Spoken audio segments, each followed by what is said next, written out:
Olá! O dia 25 de abril marca os 50 anos da Revolução dos Cravos em Portugal, que resultou no fim da ditadura liderada por Antônio Salazar e que influenciou também na independência das colônias portuguesas na África.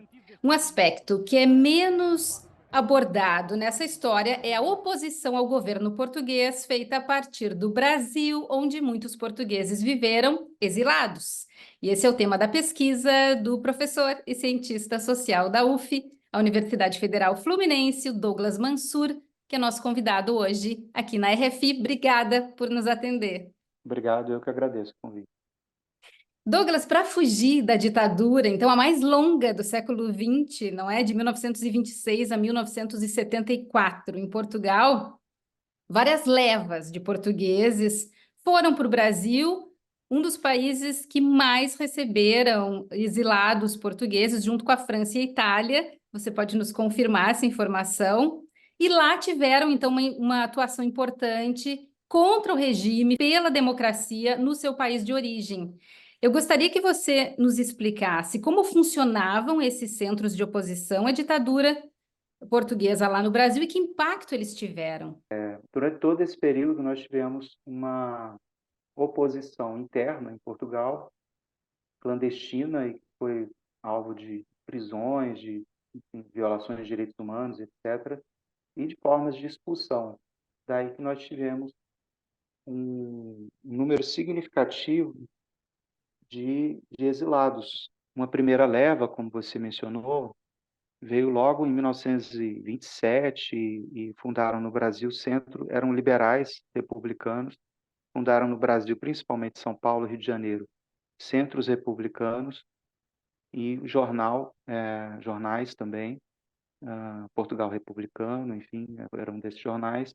Mas essas associações, elas foram com o nacionalismo de Vargas e com o início da Segunda Guerra Mundial, elas foram fechadas, né? Então, nós temos um período aí de praticamente uma década em que há muito pouca oposição à ditadura portuguesa.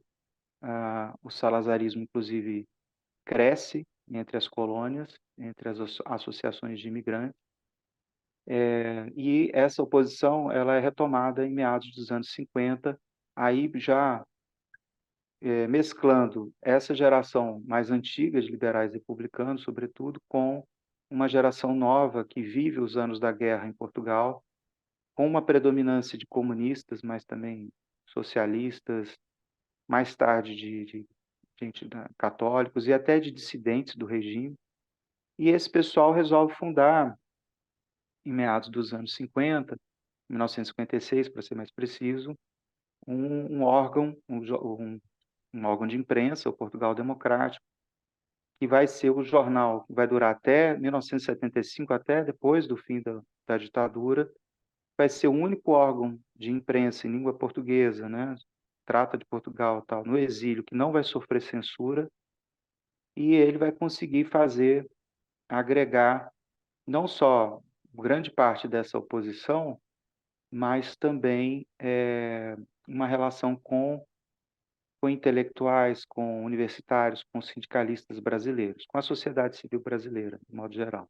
Mas não esqueçamos que aí tem o regime militar do Brasil, né? Então, eles podiam continuar questionando a ditadura portuguesa, se eles eram censurados no Brasil, podiam falar de anistia, tortura, abusos em Portugal, ao passo em que isso, era tabu, era um momento de ditadura e era censura aqui no Brasil? Pois então, quando o jornal foi formado, né, o Brasil vivia uma democracia, ainda que relativa, questionável em muitos aspectos, mas isso possibilitou a ampliação significativa e a vinda para o exílio de, inclusive, lideranças políticas, né, portuguesas no campo da oposição. Mas, de fato, em 1964, o jornal ele lança uma edição teste, né, logo após o golpe de 64, que ele usa vários jargões assim da esquerda, até mais do que costumava usar, né, jargões marxistas, enfim, e para testar se ele ia ser fechado ou não.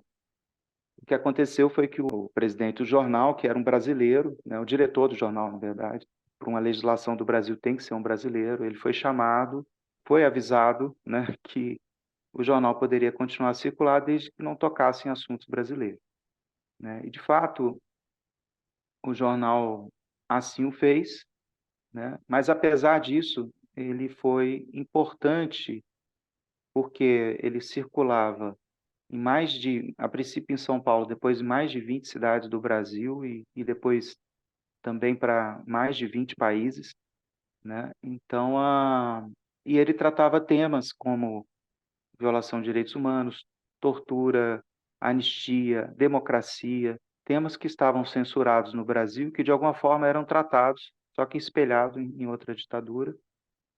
E, curiosamente, o governo, na ditadura, né, civil-militar brasileira, também era simpatizante da causa anticolonial, né, de libertação dos povos das então colônias africanas, que começaram então um conflito com Portugal a partir de 1961 para se tornar independentes.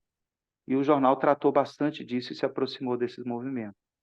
Isso fez com que ele tivesse então longevidade, não passasse por censura, né?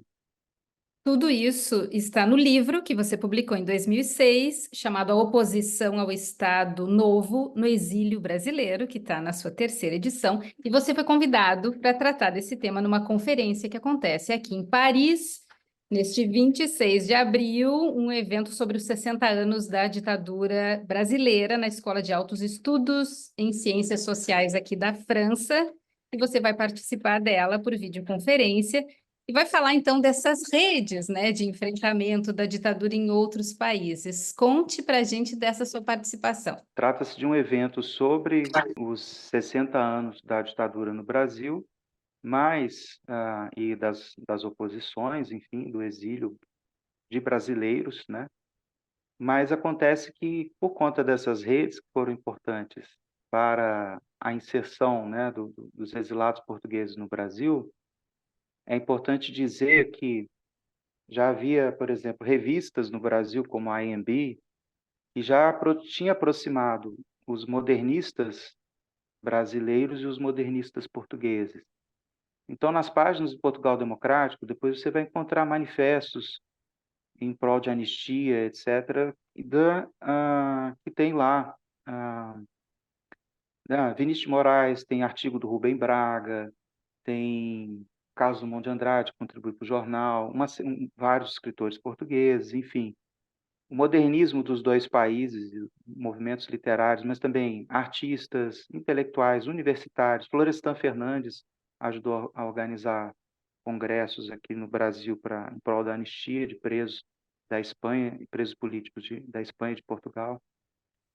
E depois, com o 25 de abril, né, de 74, e aí o Brasil numa ditadura, acontece o movimento inverso. Então, uma parte desses portugueses volta para Portugal e passam a lutar e apoiar uma oposição à ditadura brasileira, né, lutar contra e apoiar, né, e, e acolher, em alguns casos, alguns brasileiros que vão também para Portugal.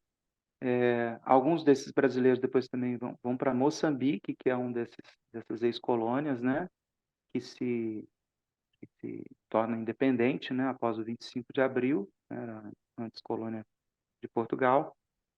Então, de alguma forma, aí você tem uma vivência em duas ditaduras e a oposição a duas ditaduras. Por conta disso, mesmo se tratando de um evento sobre o golpe militar no Brasil e sobre a ditadura e o exílio de brasileiros, né, justamente essa vivência, primeiro, de um exílio, de um enfrentamento de um exílio no Brasil e depois enfrentar uma segunda ditadura no Brasil e depois o movimento inverso de receber brasileiros e de acolher, né, alguma oposição à ditadura brasileira. Mencionando ainda que o Portugal Democrático, né, o jornal, nos últimos anos, ele participou da rede de imprensa alternativa que se formou no Brasil, né? Jornal tipo Pasquim, inclusive ele passou a ser distribuído pela mesma distribuidora, que era a Chinaglia, né? Então, de alguma forma, o jornal entrou em redes de esquerda aqui no Brasil também, mesmo não podendo tocar em temas diretamente da ditadura. Encerrar, eu tenho que perguntar para você um pouco sobre a situação atual, se a gente pode falar dessa relação Brasil-Portugal, em que se insere esses 50 anos da Revolução dos Cravos, 60 da ditadura brasileira. Brasil e Portugal têm uma relação histórica, apesar da imigração de portugueses no Brasil ter diminuído significativamente, né, de Portugal ter adentrado na União Europeia em 86 e ter se voltado muito mais para esse espaço, né, do que foi durante um bom período, né, da sua formação como país. Nós vivemos questões aí ligadas a dilemas contemporâneos aí em torno da democracia. E é impressionante como os temas, são recorrentes, inclusive os lemas, as frases. Salazar tinha como lema Deus, Pátria e Família, por exemplo, né?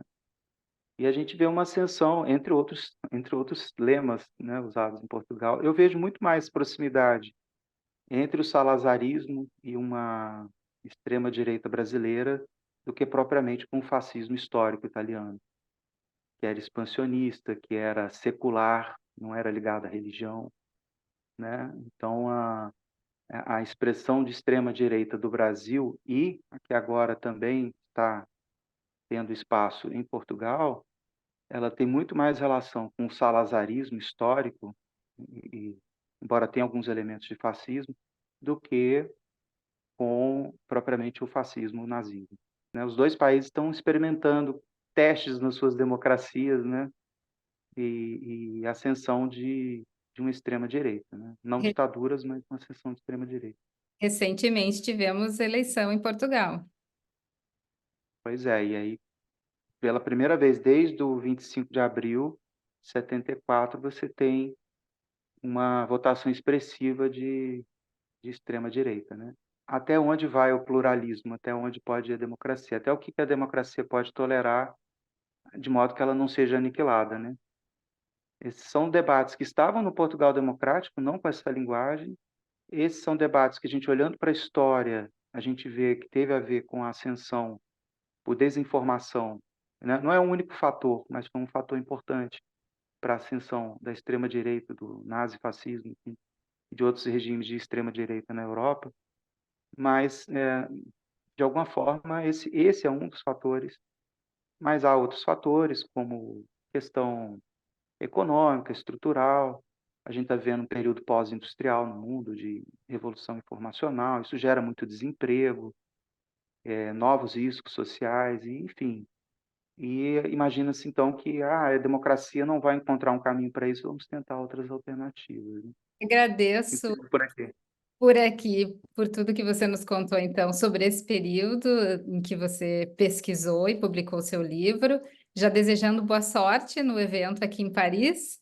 A gente conversou hoje no RF Convida com o professor e cientista social da Universidade Fluminense, o Douglas Mansur, que é autor do livro A Oposição ao Estado Novo no Exílio Brasileiro e vai participar de um encontro em Paris. Muito obrigada por atender a RFI. Eu que agradeço.